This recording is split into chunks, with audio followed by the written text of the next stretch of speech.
What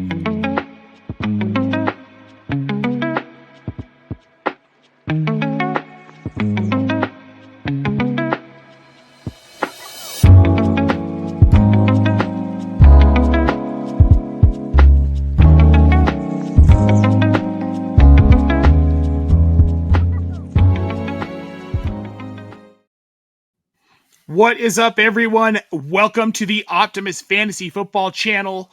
We are here for week 3, the Optimus Fantasy Football show. I am joined by my co-host with the most, the one and only Kacey. Kasem. Howdy. Kacey, how are we doing this week? Heading into week 3, we've got 2 weeks of, hell as a fantasy manager. Week 3 is going to be even worse, which we'll get into. How are you feeling about your teams heading into week 3? I'm feeling okay about my teams. A few of them are struggling on the injury front, hardcore. It's like when one guy goes down, the rest of your team decides to go down too. But overall feeling pretty well with, good about my rosters. Scott Fishbowl, I'm doing awesome in there. 376. Yeah, baby. Nice. And it's been all right. So it's only been 2 weeks, so anything can happen. Anything can. I'm 0-4 in Scott Fishbowl. It's not been great.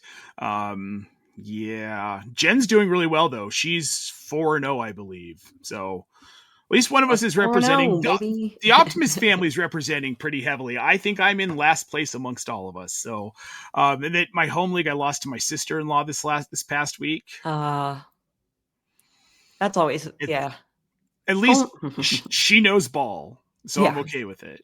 But still, when it's your family, I know, just your family in general loves to poke. My brother-in-law does not know ball. He doesn't know ball at all, and I'll probably lose to him too, and it's going to frustrate me. But Brian, if you're listening, I mean, you do know some ball, just not as much as us. That's all I'm saying, buddy. There you go. Don't alienate him. He knows I love him. Guys, if you're struggling, the injuries, all the things we're going to talk about, head on over to our Discord channel. We definitely have a link to that in the show description down below. Waiver wire advice, dynasty discussions. We have best NFL bets, DFS advice, and so much more over there. Come join the community. It's growing fast. We are excited to have all of you come over there. And I've got to mention our tools, Kacey. They are live right now. And if you head over to tools.optimusfantasy.com, use the promo code 3 to get $10 off your first 3 months. We've got all of the data, all of the live data. This is my favorite part about our tools, Kacey. The data updates in game through all the slates. So every 15 minutes, all those advanced analytics are getting pumped back into our system. Love it. So if you're a nerd like us and you can check out all that stuff in game, you can have a grip on kind of what's going on in the game. It helps with betting. It helps with in-game betting. It'll help you down the line with DFS. So make sure you go check that out. And now, Kacey, let's get to it. The most important, the QB apocalypse this week. The injury rash at quarterback is real, and it's not fun. We'll start with J.J. McCarthy. He's got the high ankle sprain. He's considered week to week. It looks like they're going to roll Carson Wentz out for week 3. Now, obviously, nobody's going out to grab Carson Wentz on the waiver wire. We're not going to advocate for that. But what I'm curious about is everything that you've heard with J.J. McCarthy. Do you think this offense, the other parts in it, get better or worse with Carson Wentz, especially like Justin Jefferson, who we're going to talk about a little bit later in the show? Do these guys maybe get a little bit bump with at least a veteran? Yeah, I mean, I can see it not getting any worse. I think that it's going to at least be the same. Carson Wentz, like you said, he's a veteran. He's been around for a while. What's that stat that's going around about how he's the first quarterback to be a starting quarterback for 6 different teams in 6 consecutive seasons? So, yeah. I think we're going to see a big bump for Justin Jefferson. He's sitting at wide receiver 22 right now in PPR. It's ugly for him. This is not what we expected. A guy who was ranked wide receiver 3 heading into the season in most people's draft rankings. At least that's the consensus on Fantasy Pros. Somewhere in that top 3 wide receivers. He wasn't falling out of that. We've seen a huge dip in production with McCarthy. I think some of us expected it, but not to this level. Yeah, I mean, you're talking about a guy who has been an absolute, just elite monster, having 12.8 and then 9.6 half PPR points his first 2 weeks. Obviously, a symptom of JJ McCarthy, who, yes, I mean, if 100%. we're talking about week 2, McCarthy looked awful. He looked scattered again. He looked exactly like he looked in the first half of that Bears game. Couldn't put it together. They were getting too much pressure on him. We've heard some grumblings that possibly this high ankle sprain isn't nearly as bad as it's being said to be, and that they're just looking for a reason to bench him. Either way, I do think that Justin Jefferson at least gets a little bit bumped this week. Carson Wentz knows how to throw the ball. You don't have to love him. He's not a guy who's going to get your team to the playoffs long term, but he's a very serviceable backup. Yeah, he's a good Band-Aid, and you can't, with the 7 out of 8 quarters of football just not being there, you're like, okay, maybe Carson Wentz is what this team needs to kind of get it going. It could be very good for the locker room, too. Get a bit better flow to the offense, help the defense out a little bit. The next one, Brock Purdy. He's right now looking at 2 to 3 weeks on the bench. That's another 2 to 3 weeks of Mac Jones. He's mostly rostered across most leagues at this point. People panicked, grabbed him, and especially after this last waiver run, he's not a guy you're generally going to find. But with Purdy, what I want to bring up, Casey, his injury's turf toe adjacent. They're saying 2 to 3 weeks, but we just saw Burrow now. IR, they're saying 3 months. With Purdy, is this maybe a little bit concerned about it being worse and maybe him missing more than just those 2 to 3 weeks? Yeah, and then that kind of pains me as somebody that has him rostered in some dynasty leagues. Yeah, you might have to roll with Mac Jones a little longer. I know we were talking about Mac Jones last week, and you were asking some questions with it. You were right about, he did come in there and left pretty good, and so yeah, you might have to just prepare yourself for the the long future. The long future of Mac Jones. I mean, dude, last week it could have been a lot worse. 25.76 PPR points. Well, quarterback points. Obviously, PPR doesn't matter to a quarterback, but he played well enough that I think that if you've got him, you're safe starting him for the next 2 to 3 weeks. And if Purdy's out longer, I think you're safe continuing to start Mac Jones. He's in a system that he knows already. Kyle Shanahan wanted him in this system anyway, like we talked about last week, and he showed that he fits in San Francisco. Yeah. Jaden Daniels is the next one. Knee sprain, day to day. It would be Marcus Mariota in relief. With the sputtering that we've seen out of this Washington offense, do you think much changes for guys like Zach Ertz, Terry McLaurin, who just haven't? Zach Ertz has been better, but Terry McLaurin right now is wide receiver 72. Yeah, I know. And that's gross for starters. Super gross. I mean, yeah, I think maybe it gets better. I don't know. It might be one of those. He has a good game here, and then we don't see anything from him like the last. Yeah. I'm sitting all Washington Commanders assets this week if it's Marcus Mariota. We've seen him come in relief. He's not a great thrower of the ball. He's not as mobile as he was when he was younger. I thought he was overdrafted in the NFL draft. I didn't think he should have been a first-round pick. But here we are. He's going to take the helm in Washington. The only person I might give a little bit bump to is Bill Krosky-Merritt. I think he'll just see more touches, more opportunity. If he's efficient with it or not, that's another question. Now, the last one, Joe Burrow, 3 months, as we mentioned earlier, having toe surgery on that turf toe. What a BS name for an injury. It sounds so mild, and it's just a terrible injury. Name. So now we've got Jake Browning stepping in, which a lot of people are like, who the hell's Jake Browning? Well, in 2023, Jake Browning went 4-3 in 7 starts in relief of Burrow. In 9 total games that he played to round out that season, he finished as QB 26. He was QB 21 in points per game. Jake Browning's a guy that I think mostly is off the waiver wire at this point. I don't think you're really going to be able to get him. People are panicking. But are you feeling good about starting Jake Browning if you have to, Kacey? Especially if you don't get counted off for interceptions. But yeah, I think I'm probably not starting him. There are a few leagues where I might have him on my bench ready to go if I need somebody. With all the other injuries we've been having, you might as well have him on your roster just in case. But I'm not just putting him in right now. I just don't feel comfortable doing that in that position. I think if you're in a 1 QB league and you grabbed him, I'm okay starting him at this point. But I'm not like running to the waiver wire praying he's available. Right now, he's rostered in 7.5% of ESPN leagues, and he's rostered in only 3% of sleeper leagues. So if you need a quarterback, he's a guy post waivers you can probably grab. Again, I'm not necessarily saying you should run out and just be super excited about starting Jake Browning, but he is there. So yeah, I don't know. We've got a comment in the chat from Jamie. What about Jeremy Nichols to take those passing targets? That's a possibility with Austin Eckler out. I don't know how excited I am about that. I think we're going to see hyper targeting to Zach Ertz. There we go. Ertz. Yeah. Yeah. Ertz. I start the bidding with toe tear instead of turf toe from Frank in the chat. I like that one better. Or I was going to call it just like elephant toe, busted ass toe. I don't know. BAT. There we go. Yeah. Bat toe.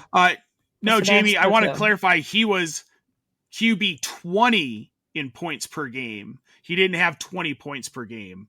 I'd have to go back and look exactly. That's what Fantasy Pros has for him. That would be interesting. I'll have to go check on that because I looked at it. Oh, here's a good one. Cauliflower toe from Frank in the chat. That's what we're calling it from now on. It is going to be cauliflower toe. Sounds gross. Well, the turf toe's gross. I know it is gross. So it's fitting. There's so many words out there that are gross. There are a lot of gross words. Now, Kacey, with Browning starting, how do we feel about Jamar Chase? How do we feel about T. Higgins? How do we feel about Chase Brown? I mean, Chase, I'm going to say I feel comfortable enough to start him because it's Chase. He had 128 of his 165 receiving yards with Browning when Browning came in week 2. So, like, I don't feel I feel confident going that direction. The other guys, I'm not. Yeah, I'm probably leaving them on the bench this week. I'm going to downgrade T. Higgins for sure. Yeah, for sure. Browning's not Joe Burrow. He can't spread the ball out. He is Jake Browning though. But I think he'll get the ball to Jamar Chase. I think maybe we see a little bit of a bump with Chase Brown. Sees a little bit more volume. They're just going to be forced to run it. They can't throw it 600 times with Jake Browning. It's just simply not feasible whatsoever. No. I mean, I don't think so. I don't know. We'll see what Zach Taylor decides to do. We'll see what happens. Now, speaking of some of these underperforming and overperforming players we were talking about, Kacey, let's get into our next segment, sounding the alarm on some of these underperforming players. How worried are we about them? There's been a lot of it too. I mean, AJ Brown's been a guy who underperformed week 1, saw the 1 target. A lot of that was concerning. And it's hard to know really what we're going to see through 2 weeks, but I want to talk about some of these players because I know that there are managers out there panicking, and I want to either talk them through it or let them know that, this is probably something to be concerned about. Let's start with Bo Nix, Denver Broncos quarterback. He was initially ranked in the Fantasy Pros draft rankings consensus QB 7. Right now, Bo Nix is QB 23, and it's been kind of ugly. He did look a little bit better last week against Indy, but there has to be some concern here. He's 22 of 30, 3 touchdowns, but he's got 3 interceptions to 4 touchdowns this season. He's not getting sacked, so the pressure's not there. Do you think that this is just like last season where he was rough through probably the first 4 weeks, then he picked it up and played better? Is that more what we're seeing with Nix right now? That's how I'm feeling. I want Denver fans such as yourself to feel a little bit better about this. I think that he improved. He didn't look great, but he looked good in that first half. And, I think it's just a matter of getting those first few weeks out. Some of these guys are just start off slow or have those periods where they just got stretched. So I think he picks it back up. I mean, if we look at Joe Burrow's last few years, he's been slow to start the season as well. So it's trending that way until he got hurt. I think what's interesting with Knicks, the next few matchups, they've got the Chargers in Los Angeles. That's going to be tough. Cincinnati, then they're at Philly, at the Jets, get the Giants, Dallas, and Houston.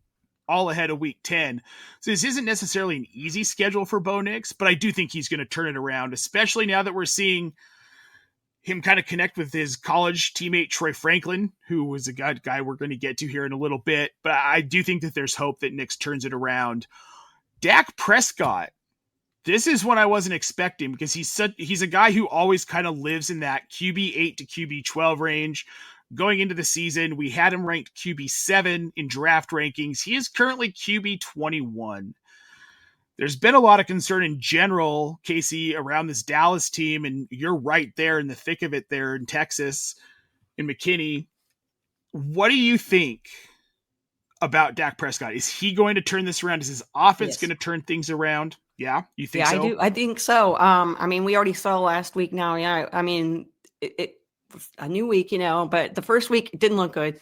Second week, much improved, and just getting George Pickens more involved and Jake Ferguson leading, and doing what he can do. I think that the weapons are there. And the defense just looks so oof right now. Not just right now. I think for a while it's going to look like that. Yeah, I think he's going to have plenty of opportunities to get yeah. And then maybe we'll get some more overtime games too. And we love bonus football for fantasy football. So let's keep doing that. Yeah, we do.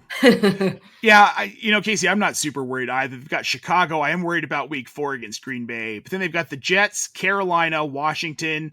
Denver's going to be a tough one. Arizona before the bye. And then they get Vegas right after the bye. I don't think this is an especially tough schedule, barring like 2 games. Dak should be back up into that like QB 12 to 14 range in a couple of weeks, and I think he'll be fine. I still think he's a QB1 on the season here when it's all said and done. Now Chase Brown, right now, RB23. We had him ranked as RB10. With Jake Browning, do we believe that this is going to be much different for Chase Brown? I've got to think there's at least going to be an increase in volume. I would hope. He had 21 carries against Cleveland, which was good, but he wasn't efficient. Only 43 yards on the ground, 2 yards per carry. 16 for 47 last week. A little bit better, but he didn't get the touchdown, which just zapped his fantasy value. I think they've got to increase his volume. Yeah. Now with Browning, but is he going to be able to be efficient with it? Is it going to change anything for fantasy, or is this a guy who's going to sit as a back-end RB2 for most of the season? I think he might be a back-end RB2 for most of the season, which... I'm sorry. Yeah, the inefficiency through 2 weeks so far, and I don't see it getting much better. Well, this is a bad offensive line. Yes. And people just keep forgetting that. And running backs can't operate when the blocking isn't there. Right. You don't have any especially efficient blocking tight ends either to fill in. So even running 12 personnel, you're rolling out guys like Noah Fant and Mike Gesicki, known poor blocking tight ends. Yeah. I think this scheme is just not set up for Chase Brown to succeed. I feel like RB 24 to like 26 is where we end up seeing him at the end of the season. Now, Justin Jefferson, wide receiver 21 right now, Kacey. We already kind of touched on that. Ranked as wide receiver 3. When McCarthy comes back, we know he's going to see a bump in volume with Wentz. He's probably going to see a lot of volume that might have gone to guys like Jalen Naylor and TJ Hawkinson, with Aaron Jones possibly out, maybe some of that volume as well underneath. But when McCarthy comes back, are you concerned that we see him take a fantasy value dip again? I am kind of concerned about that, considering what we've seen so far this season. Yeah. I when he comes back, okay, let's try it again and see if we can get a mulligan on this. I do believe that McCarthy's going to be okay long-term. I think he's a good quarterback, and I think in Dynasty, I'm glad that I've got him stashed where I have him stashed. But it should tell you how I felt about him coming into this season, that he is still on my taxi squad in all those leagues. I never pulled him off, even knowing he was going to start. I didn't draft him into situations where I needed to start him right away, and that was intentional. Anywhere where I was looking for an actual QB1, I made trades. There was nobody in this class I was even remotely excited about. So at least for year 1, like, again, it's like Cam Ward. I think Cam Ward's going to be, I think Cam Ward would trade I would like to trade my Cam Ward shares to some people if they'd like them. So if you're listening, you're in my dynasty. Yeah, there was a reason I stayed away. I just wanted to throw this out here. Frank in the chat saying, oh, just wait, the Cowboys are about to drop 70 on the Bears. That's probably not that far off. We've got Mr. Doug Royer. Hi, Nate and Casey. Good to see you again. It's good to see you here, Doug. Hello, father. No QBs in this draft class, Nate. Yes, Hoove is a known Tyler Shuck truther. I'm sorry, buddy. I like Tyler Shuck. I do. And Hoove and I have had some conversations about this. I like the prospect. I like the talent. I hate the situation right now. I was about to say. Maybe next year, if he gets a chance to start next year, I probably will be in on Tyler Shuck as like a back end pick in most fantasy drafts. I can't, even if he gets the starting nod this season, this team is so bad. They're barely getting by with Spencer Rattler. And I don't think Shuck's going to be any better right now just because of the inexperience. Sorry, Hoove. I still love you, buddy. Terry McLaurin is another one, Casey. Wide receiver 72 on the season. He was ranked as wide receiver 18. Does Marcus Mariota aside, knee injury aside to Jaden Daniels, when Jaden Daniels is 100% in this offense, does Terry McLaurin see a bump in fantasy value, or is this where is he stuck? Like, it was last year just a 1-year wonder, and now we're screwed, all of us who drafted Terry McLaurin high. I mean, I don't know if we're screwed, but we're close. I couldn't come up with anything fun there. Sorry, guys. But yeah, like the Commanders' passing game's kind of been playing it safe, and he's been seeing he saw 9 targets in the last game.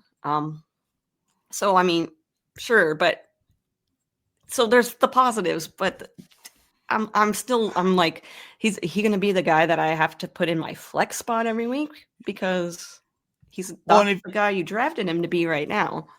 And if he's not getting the red zone looks and he's not scoring touchdowns, like, sure, the 9 targets is great. 5 catches for 48 yards isn't enough. Nope. Right. I'm worried that the offense is moving away from using him in the situations that made him so fantasy valuable last year, because they've got Deebo Samuel to do all of that now. Mm-hmm. And I don't know that we accounted enough for Deebo Samuel heading into the season. I know I didn't, because it felt like Deebo Samuel was kind of washed. He's obviously not playing really well in this offense. So I am concerned about Terry McLaurin long-term too, Casey. It worries me that we're just not going to see that touchdown equity, and there's going to be a lot of negative regression here, and that we're going to be dropping or trading McLaurin here in the next couple of weeks. Yep. I can't have a wide receiver 72 sitting on my roster unless it's a deep league. This is the thing with Terry McLaurin too. I feel like we have conversations about him sometimes where we're like, where is he? And then like he comes back, but it's like, this is concerning. This is one of those that I would actually be concerned about. I am too. And if you look at his history, he was wide receiver 7 last year, but he had 13 touchdowns. Yeah, touchdowns. He's had similar seasons. He's had seasons with more targets. He's had seasons with more catches. He's had seasons with more yards, but never higher than wide receiver 14 in any of those other seasons. So, yeah, it's concerning. 72. Wow, man. Wide receiver 72. He'll creep up. At worst, he's going to be like a back end wide receiver 3, 34, 35, 36. I was about to say, about 35. That's still for where you were drafting him. That hurts. Yeah. It hurts a lot. DJ Moore is another one, Casey. He's wide receiver 58 right now. We were ranking him at wide receiver 23. I had him even higher in my rankings. I thought he was still going to be that alpha receiver over Rome Odunze in this offense. Not only was I wrong, even the people who had him as a back-end wide receiver 2 right now were wrong. Rome Odunze is the guy. We're going to talk about him in our next segment. Is there room for DJ Moore in this offense now that Rome Odunze has kind of taken over that alpha role? Or is this about where he lives, that maybe he's a wide receiver 4 flex most weeks? Right now, it looks like that could be the case. There's a lot of things on that Bears offense that they are having issues with. I mean, just talk to their tight ends right now. They're having issues in that passing game with a lot of the guys we were high on going into the season. So it is concerning. Buddy, you're muted. Yep. It's not like he's not seeing targets. He's had 11 through 2 games, 8 catches, 7.67 yards per target is not great. No. not for a guy that you were ranking as a back end wide receiver too. And I don't think this changes either. This is what this offense is. I have questions about Caleb Williams and who he is overall as a player too. So yeah, it's a bummer, but some of these guys are going to recover. DJ Moore is just not one of them. Yep. And I'll eat that one. Fantasy receipts. You can come for me. It's fine. I'm not afraid. Not afraid. All right, let's move to the overperformers and let's do a little bit of a reality check on some of these players, Kacey. The first one, Justin Herbert, QB5 right now. He was ranked QB15 in the draft rankings. Is this sustainable in this offense in Los Angeles? You mean MVP Justin Herbert? Isn't that what we're saying right now? MVP Pretty Justin much. Herbert. No, I think you can trust him the rest of the season. I like the addition of Keenan Allen over there. I know bringing him back, it's been very good for the team. And then you see like Johnston stepping up, and you see they're looking like AFC West like top dogs. So I think he's going to keep firing it up like that. I do too. I think this offense is leaning a little bit more into the pass. Harbaugh hinted at it this offseason when he said, it's my goal to get Justin Herbert into the Hall of Fame. Well, you don't get into the Hall of Fame as a quarterback unless you throw the ball a lot. They really only have Amari and Hampton. Najee Harris has been insanely inefficient, just wildly inefficient. I love Justin Herbert rest of season. I think he climbs higher. I think this is a guy who could finish QB3, QB2, just kind of depending on how things shake out, especially because Josh Allen has been good, but they haven't needed Allen to do nearly as much. He's QB3 right now, but last week he only had 11 PPR points, 11 fantasy points. So now Daniel Jones, this is the big one. We had him ranked as QB 29 this offseason. Right now, he's QB 2, Kacey. He did it against a very good Denver defense. Is he going to keep doing it? Is he going to keep doing it?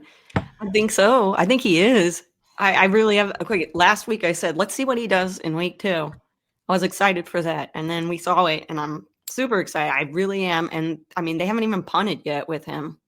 Which is insane. Which is insane. They're the only team in the Super Bowl era, right? I think. Is that what? Yeah. Yep. Yeah. Yep. So that's dope. Yeah. This is just crazy. Danny Dimes is relevant. And not just relevant. I lost out on him in our neighborhood league because I had the number 2 waiver wire priority and the number 1 team took him. And then I missed out on him everywhere else because I wasn't willing to spend half of my fab. People are getting so excited about it. And I think you have to be a little bit measured about it. If Daniel Jones finishes QB 10 to 12, I will call that a massively successful season for him. For real. I don't think he can maintain QB 2. That's insane. No, not with some of these other guys in the league. But what? Jonathan Taylor had 168 yards rushing against Denver. If this offense can keep this up, Daniel Jones is going to have a very good season. And this is a team that people might want to kind of start getting afraid of in the AFC for just real football. Yeah. Yep. Who's saying if Daniel Jones wasn't taking so much spotlight, the turnaround this year or so far would be Rattler under Moore. Yeah. I don't know, man. I need to see a little bit more of that. I have, but Juwan Johnson, yeah, we're going to talk about Juwan Johnson. Yeah, I know. I jumped the gun. I just got a little excited. I know, me too. Javonte Williams is the next one I want to talk about over here with the Cowboys. RB2, we had him ranked at RB34. Do you think this is going to keep up with Williams? I know we've talked about, these first 2 weeks, easy matchups. We think that he can keep it up through those 2 weeks, but then they've got Chicago, Green Bay, then they've got the Jets in Carolina, but it gets tougher from there.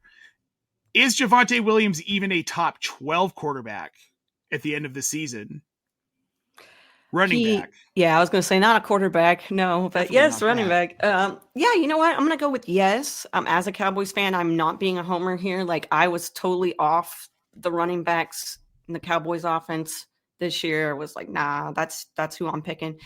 But no, I think you can trust him. And I mean, he played on 75% of Dallas's offensive snaps last week. Like, and you brought up, okay, some of the teams, they got the Bears. That's what I'm looking at right now. They're playing the Bears. And yeah, so.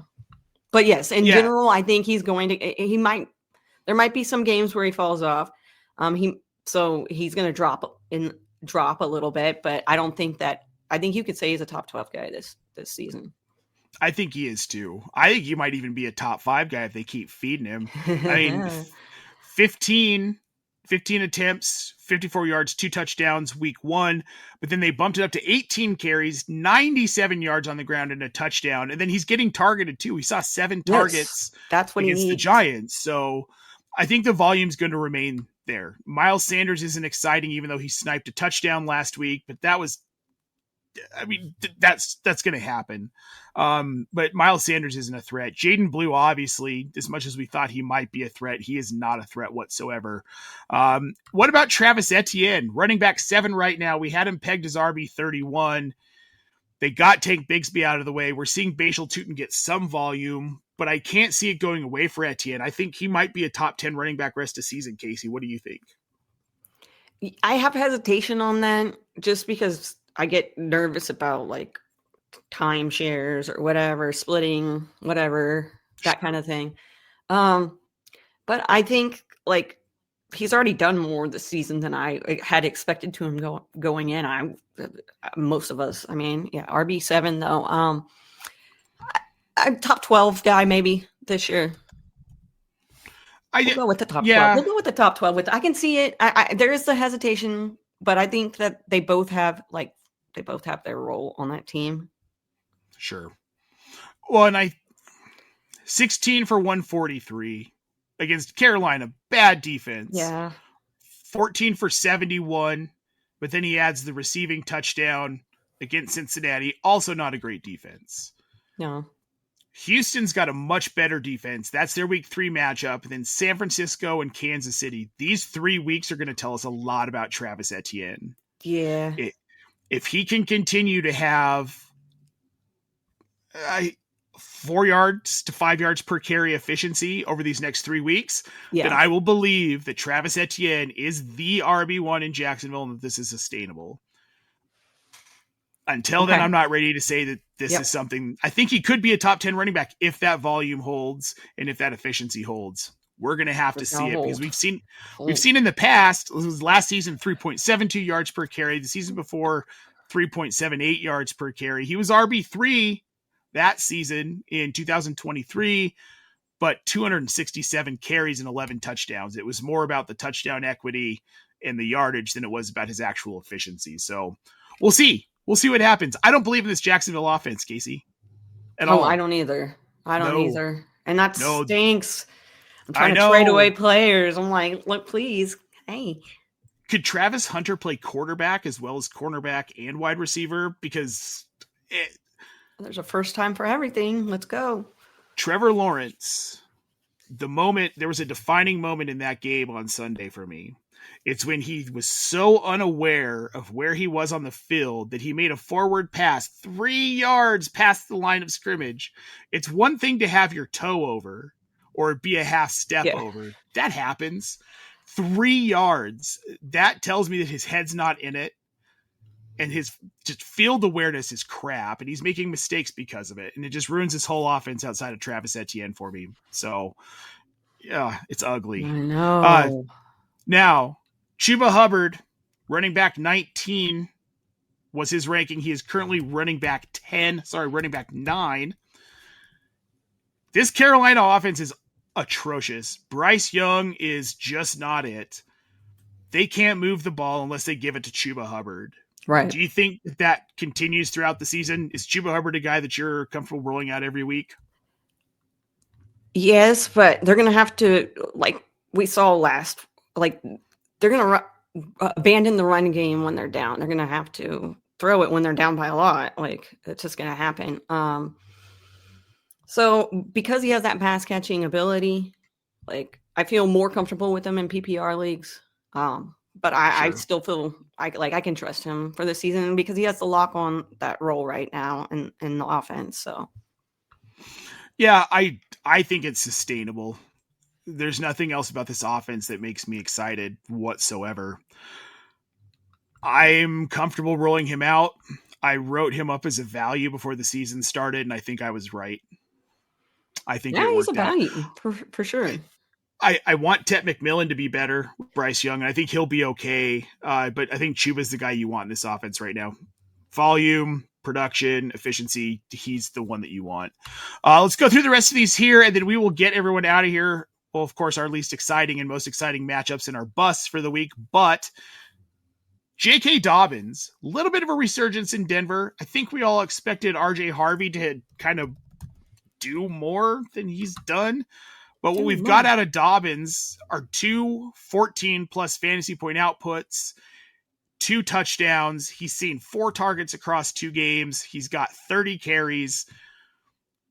He's going to need the touchdowns to stay relevant. 100%. Does that? But do you think he keeps getting those carries? Does any of that shift to R.J. Harvey at all? I don't. Like you said, I think we expected more from Harvey so far, and so I don't know. I think Dobbins is going to be that guy who continues, and it's going to be touchdown dependent. Every year he comes in and does something like this, so I think you can expect more of like what you've seen from him doing that kind of stuff, the touchdowns especially.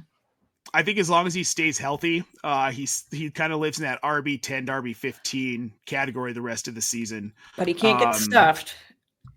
He can't get stuffed at the goal line. He needs to not do that. Yeah, well, for so many reasons. So many reasons. Romo Dunze, we talked about this a little bit already, Kacey. He's wide receiver 4 right now. We had him ranked at wide receiver 32. This is, I think, a pretty easy one. We've already sort of talked about this. He's the alpha in Chicago. That's a guy you want. He's a guy you want, and you want to be starting him every freaking week. You have to right now. He's too good, and he's Caleb's little safety blanket. Yes, and I mean, yes, and they're going against the Cowboys and their defense.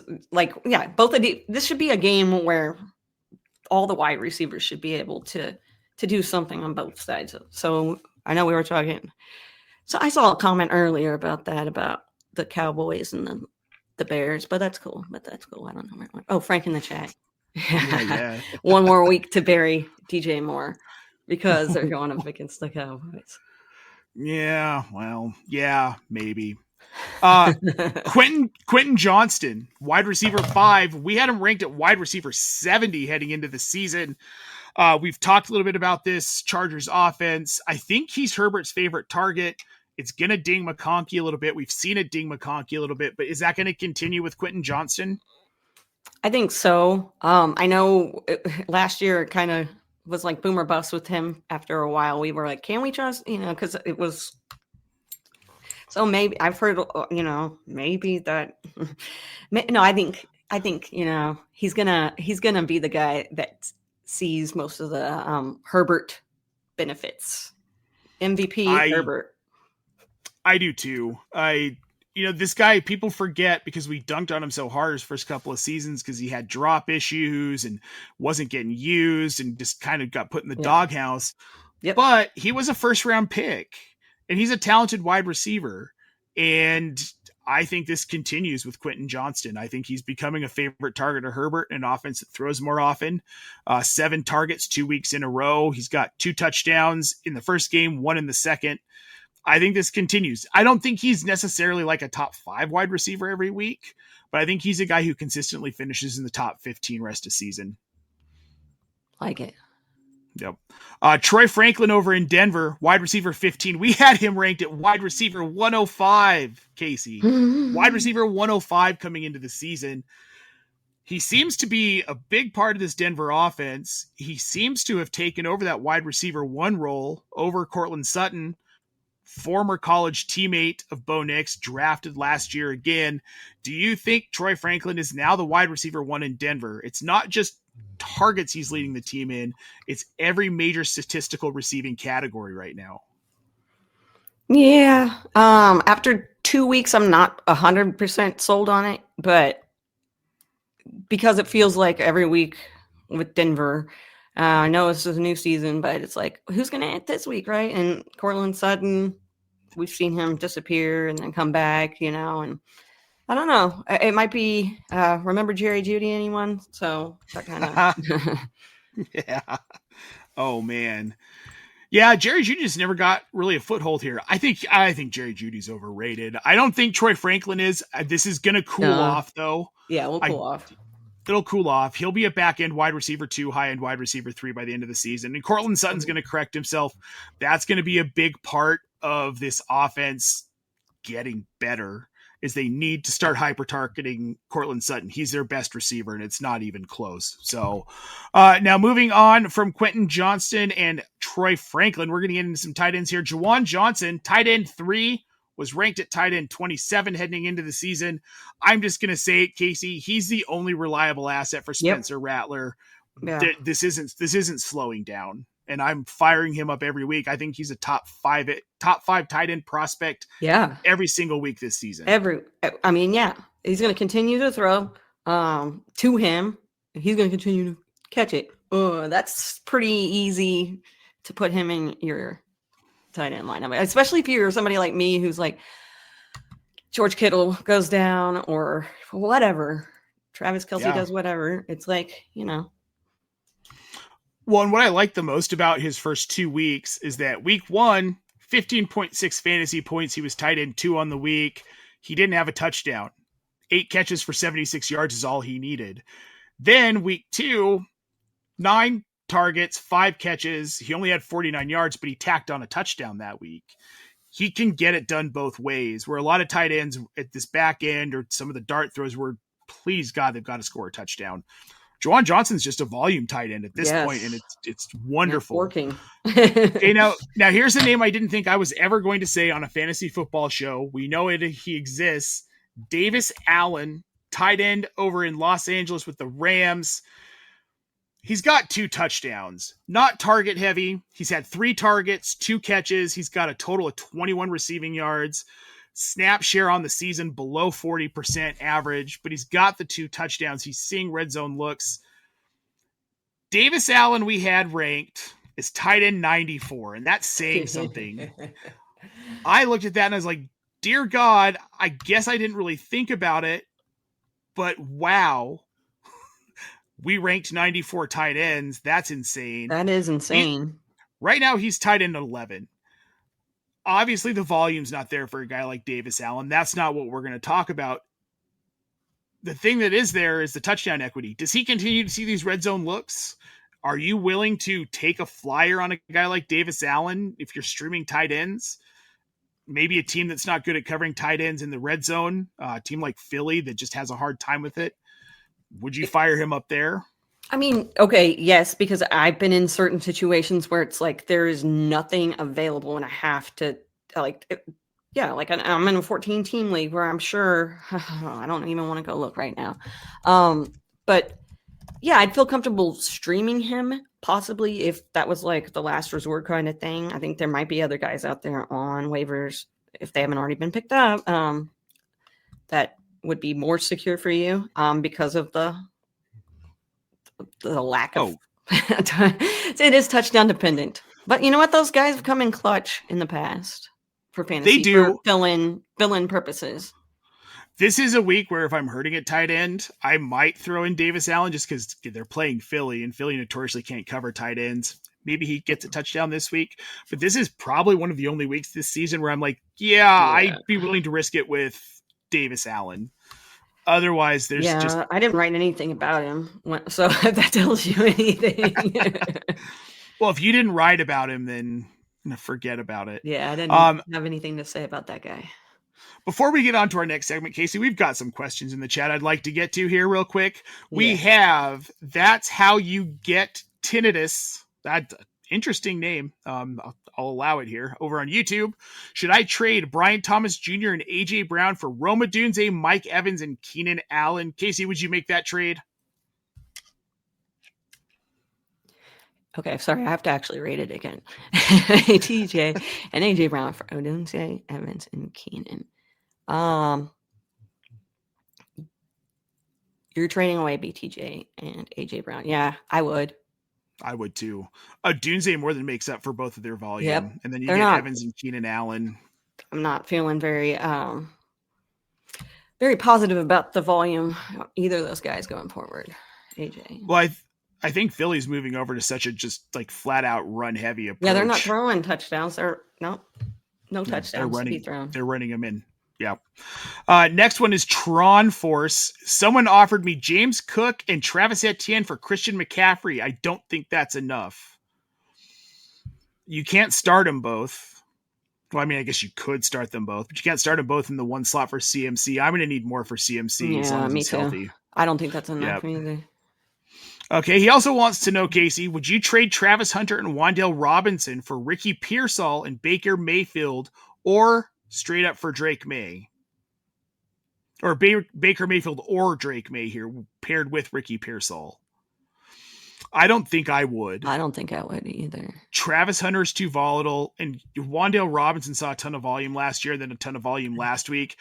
We don't know how consistent that's going to be. And here's the thing about Wan'Dale Robinson. The minute that Jackson Dart starts, forget about Wan'Dale Robinson. Let me have this right now, even though I'm not a Giants fan. I'm a Wan'Dale Robinson fan. So I am too. I love Wan'Dale. I just don't know that. I know. I wouldn't give up Hunter and Wan'Dale. No, I'm not. No, I wouldn't. Not this early in the season, especially. I think we gotta. No. But if you're giving up Travis Hunter and Wan'Dale for Ricky Pearsall and Baker Mayfield, 1,000% yes, do that. If you can get Baker, he's a QB1 tier guy, in my opinion, rest of season. Jamie Parag wants to know, what about when Trey Harris gets involved? He can actually consistently catch the ball better than Mr. Bricks for hands. I love Trey Harris. I don't see Trey Harris getting involved in this offense at all whatsoever. So, sorry, buddy, but Trey Harris ain't it this year. Maybe next year we'll see more Trey Harris. Joe Hamilton out here, as a Denver fan, I don't know how to feel about Sutton and Franklin. I wouldn't either. I'm with you, Joe. I don't really know what to do. I don't know. Yeah, it's blah. Yeah, it's blah. Joe also wants to know, Casey, were your parents big fans of Saved by the Bell or the American Top 40?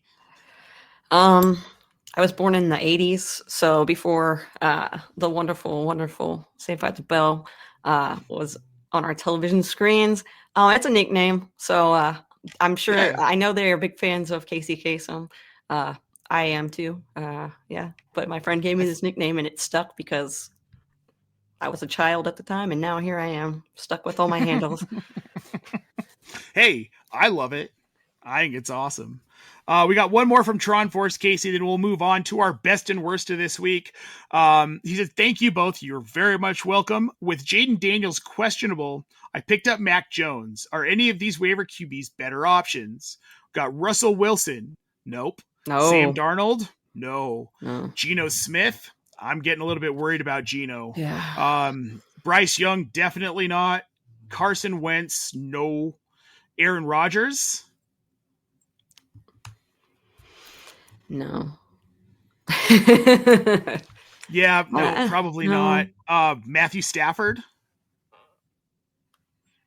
That's the one I'm kind of, might go Stafford over Mac Jones, not Joe Flacco though. No, definitely not Joe Flacco. But Stafford, I think Stafford's the one I'd consider if you need something more long-term. If it looks like Jaden Daniels is going to be out longer, I'd pivot to Stafford. But for now, I think you're okay with Mac Jones. Yep. Joe Hamilton saying, brought a smile to my face seeing your name. Thanks, that's awesome. Joe. We I'm love glad. it, Joe. Yes, thank you guys. That's awesome. Barely Fantasy. Hey, everybody, hit that like button. Subscribe to if you haven't already. Please do. We've got our Dynasty show tomorrow. It's going to be awesome. It's going to be Lou and I. It's quick 30 minutes. We're just going to run through just kind of a quick temp check of what's going on in Dynasty. And then you can catch us again on Friday and then again on Sunday morning for Start Sit. And then come back around to Mr. Barely Fantasy. Evan will be with me on Monday night for Waiver Wires. You guys don't want to miss any of that. Now let's get to the most and least exciting of week 3, Casey. We talked about this a little bit before the show. We both agree on the least exciting game. It's the Steelers-Patriots. Man, nobody needs this. I mean, nobody needs this. Some of their moms might, just to maybe. say my son's on TV, go watch him. Look, I'm a Steelers fan, and I'm not going to watch this game. I'll wear my J.J. Watt jersey during the slate, but I ain't watching this game. I have zero desire. It's going to be ugly. I'm unimpressed with Drake May right now. I don't love the Patriots offense, and Aaron Rodgers in black and gold just kind of makes me sad sometimes. Week 1, I was happy with it. Week 2, not so much. He looked like an old man again. It just all kind of fell apart. Now, the best of the week.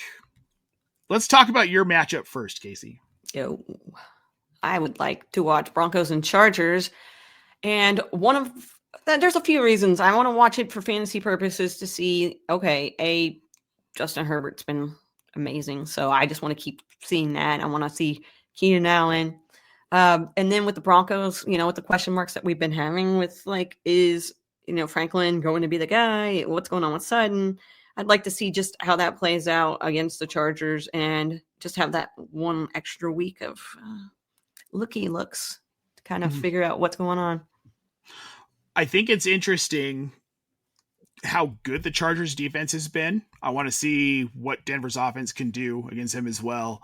I want to see if the Quentin Johnston love continues against this Denver secondary, because this PJ Locke and Patrick Surtain are very, very good cornerbacks. Do we see more Ladd McConkey maybe this week? I'm curious about that. Do we see more heavy workload for Omari and Hampton against this defense? That's another, There's a lot of storylines to pay attention to in this one for fantasy football purposes. That's the only reason I didn't pick this game is because it felt very homerish. It'd be my third week in a row picking my Broncos here. And then mine, Kacey, Lions, Ravens. I want to see if this Lions offense can kill it, right? If they can do it against Baltimore, because they looked so good last week, looked so bad week 1 against Green Bay. I want to see where they sit against another elite defense. Love it. And that's about the extent of why I care about this game. And I like to see the Ravens lose. I've hated them since Ray Lewis. So I just want them to lose. Except I love Lamar Jackson. Love so good in the bad. I know it's tough. Yeah, this is the one I'm most excited about this week. That and Broncos Chargers. I think those are going to be the two best games on this slate. So should be a good weekend. Just don't watch the Steelers game. Pats, Steelers, no one. All right, Kacey, we're going to get out of here in a minute. But first, on the spot, who is your biggest fantasy bust in week 3? On the spot, because I did not even think about this. I'm going to go. I don't know how many of you guys and gals out there picked up Russell Wilson, but I'm going to say that last week was fluky and this week is going to be more. Just temper your expectations. I think it's going to be a busty bust, and not that you wouldn't expect that, but yeah. Sorry to those. No, it's going to be Russell Wilson. It's absolutely going to be Russell Wilson. Mine right now for the week, I've been back and forth between a couple of players, and I hate to say this, but I think it's going to be Devon Achane. Right now, he's sitting at RB8 in the week 3 rankings, but they're playing Buffalo. I think Achane finishes outside the top 20 this week. Yeah. I think Miami's going to get absolutely freaking obliterated. This it's not going to be fun for Miami. It's not going to be fun. It's going to be fun for Bills fans. Yeah. No, and Jamie says Achane is in his top 5 because of the passing volume. I'm sorry, man. He's probably going to get targeted, but this Buffalo defense is going to shut this team down very quickly. And then they're going to have to go deep a lot. It's going to be a Waddle game. Joe Hamilton saying, don't say that about Achane. I have him in 1 of 5 leagues. I have him in 4 of 26 leagues. I feel your pain. I'm not loving that I'm going to pivot away from him this week, but I probably am going to pivot away from him this week.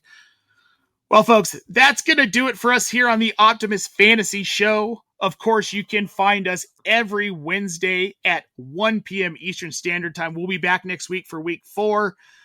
But until then, make sure you head over to tools.optimusfantasy.com. Use that promo code 3 to get $10 off your first 3 months.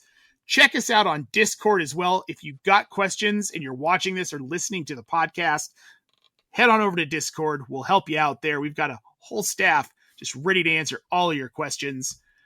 For Kacey Kasem, I am Nate Polvogt, guys. Good luck this week in fantasy. Go win those matchups, and we'll see you next week.